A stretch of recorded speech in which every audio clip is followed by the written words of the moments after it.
Good morning and welcome to the Ask Weldon Show, episode 218. Today's title is How to Train When You Can't Practice, because that's one of the main questions of the show, and productivity. Welcome to the Ask Weldon Show. My name is Weldon, and this is my show where you ask me questions related, generally speaking, to esports psychology or performance psychology, and then I answer them. I have a background in coaching and training, sport and exercise psychology, and I have a master's in sports sciences degree in sport and exercise psychology from the University of Jyväskylä in Finland, where I came in 2010. Yeah, I came in 2010 to study and kind of got stuck here in beautiful Finland ever since. I'm originally from the Midwest in the U.S. And I have a background coaching and training professional esport teams. And you can ask a question for this show by calling to anchor.fm/Weldon Green, anchor.fm/Weldon Green. Call in with your phone and leave me a message. No big announcements for the day. Everything's going normal. It's a Saturday, so the gym does not open until 8 a.m., so I'm really sad about that. After this show, I'm not going to get a chance to run off to the gym. Oh, by the way, if you're watching this in North America, obviously, you know, it's at night, 6:30 p.m. Oh, right, I'm streaming this, so you might be watching this on YouTube, but you can come check out the stream, twitch.tv/MyGamesWeldon, and you can see the show live every day at 6:30 p.m. LA time, which happens to be 4:30 a.m. here in Finland, which is when I wake up to do the show. For you, I do this for you, so show up. All right, yeah, no other big announcements other than that today I'm going to put together a 3-piece bunk bed, because now we have so many children sleeping in the same room that we've run out of space to put beds. So we are getting rid of the 2-person bunk bed and we're getting a 3-person bunk bed just to stick the sardines in the can. All right.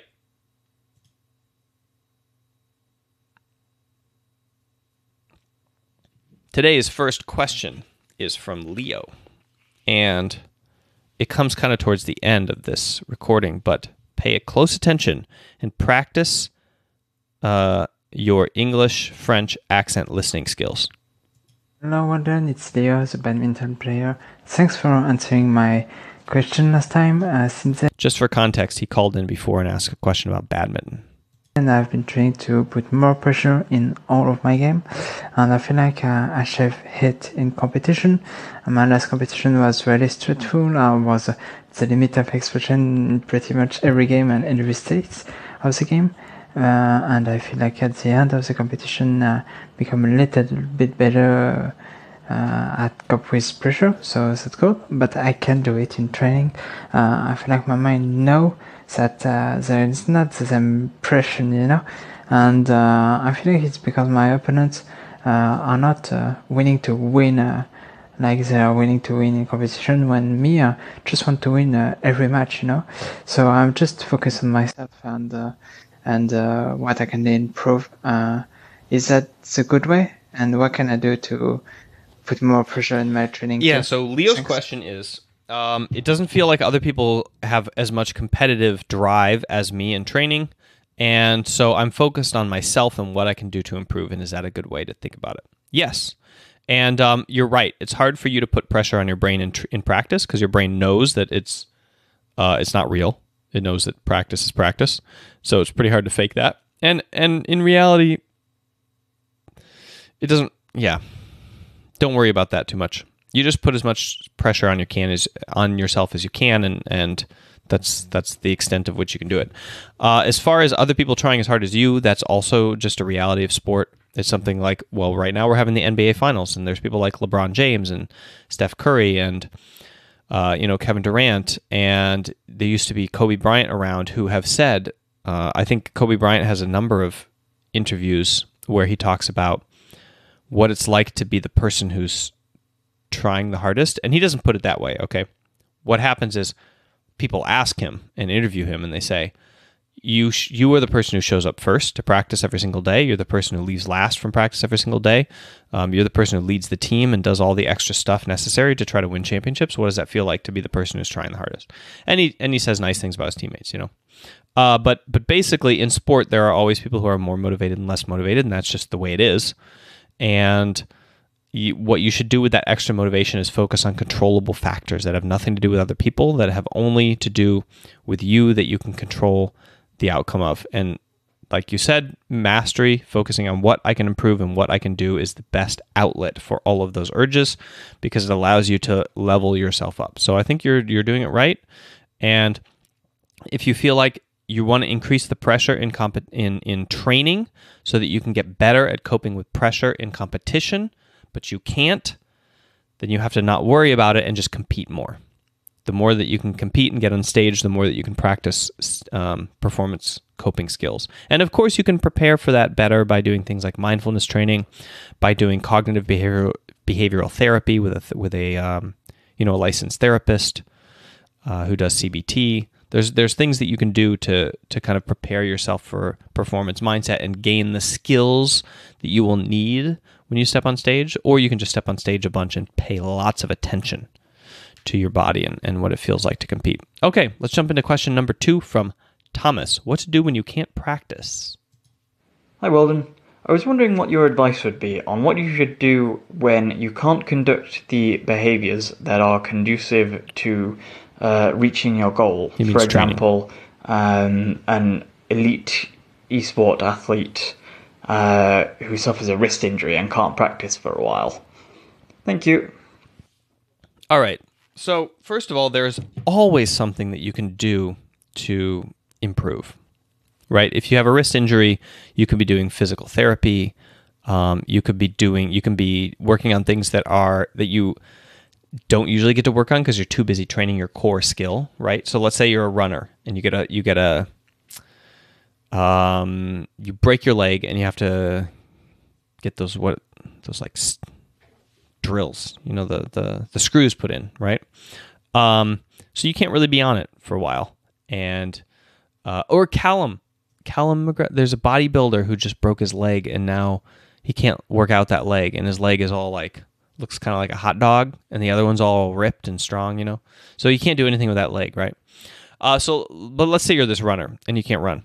So what can you do? Well, you can study running, right? You can coach other people's running and watch their technique.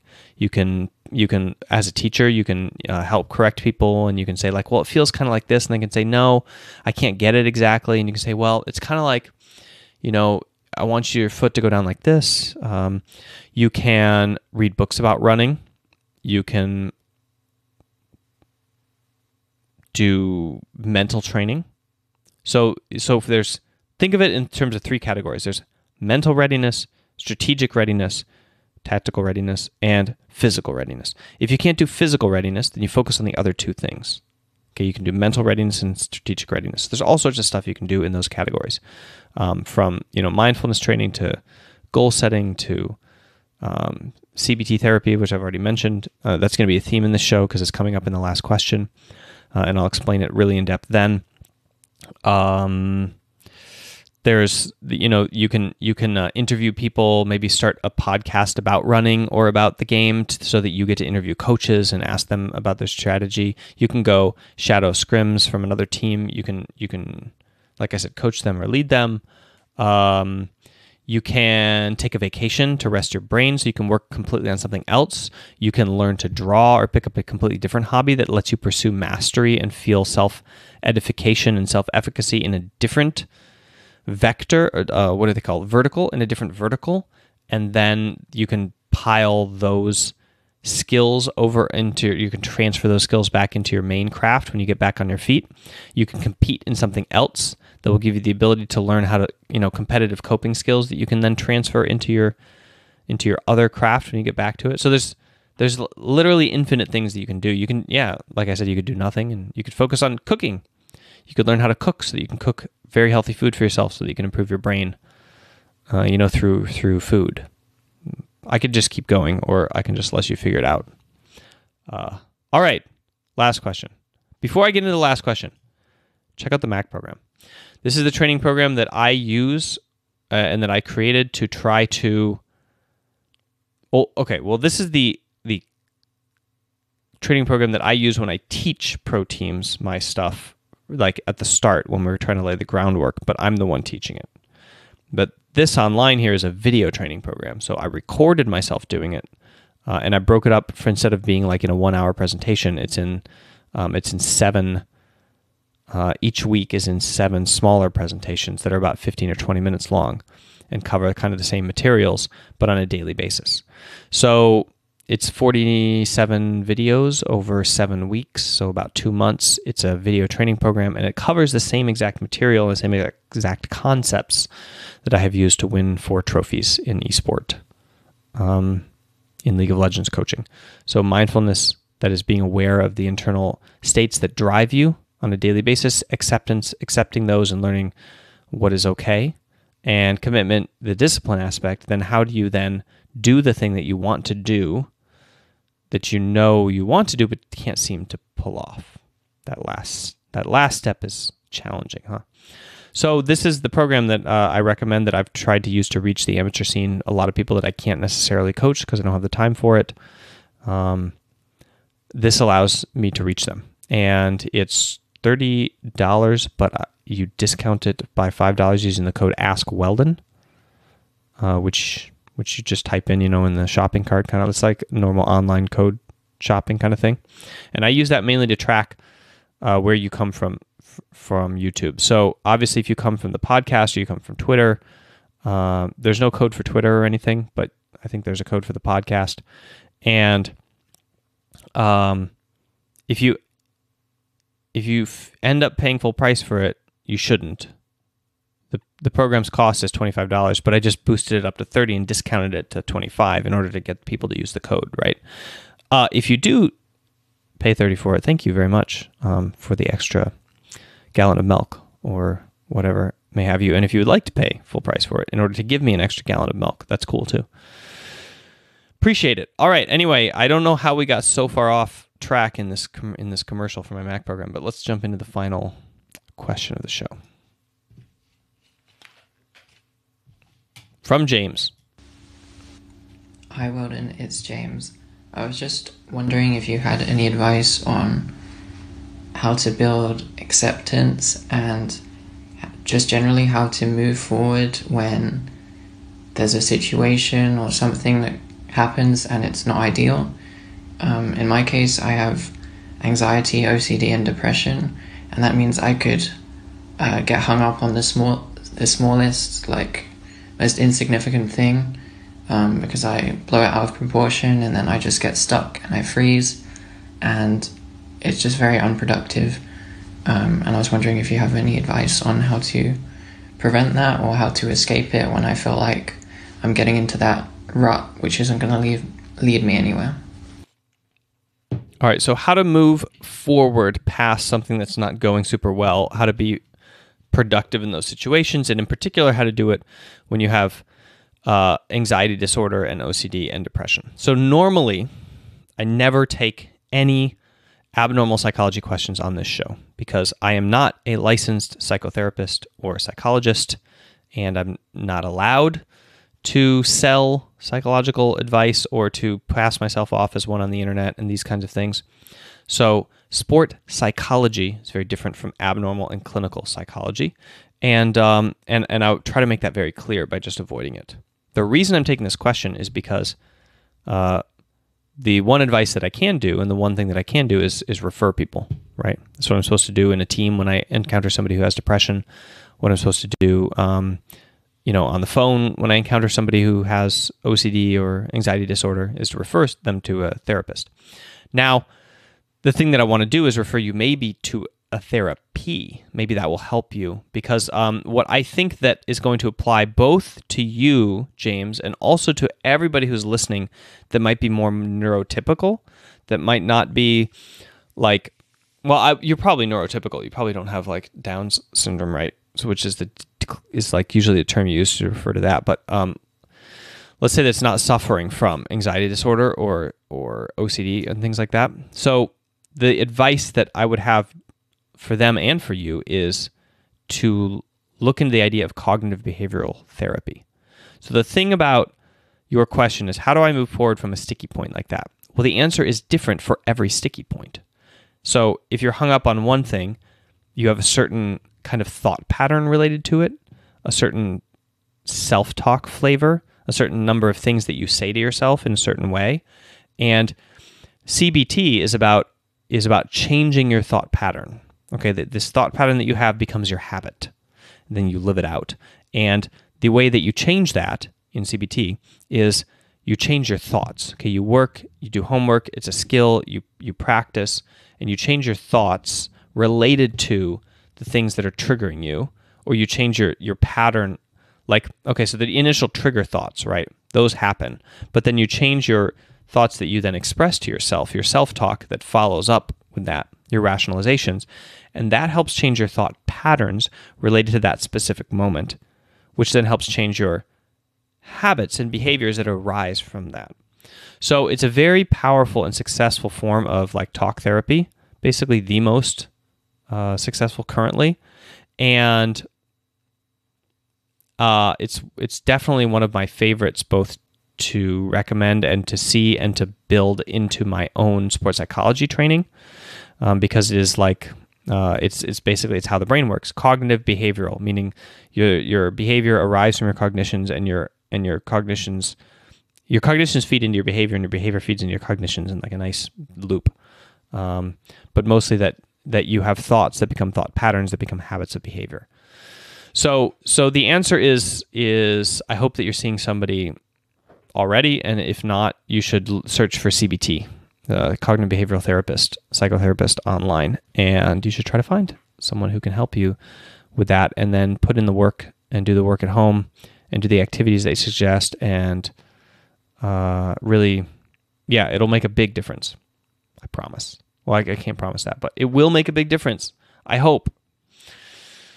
And for the rest of you, you can check it out. There's all sorts of like CBT activities online that you can find. There are apps where you can talk with people who are like, I think 7 Cups, or yeah, there's these apps where you can talk to people online who some of which understand the concepts of cognitive behavioral therapy and can help you with things. You can watch the show where I do a ton of kind of informal CBT related to thoughts and self-talk and patterns, especially if you come to the Twitch show where we deal with very specific examples from people and we have very specific solutions usually related to that self-talk. We do a lot of kind of CBT style stuff there.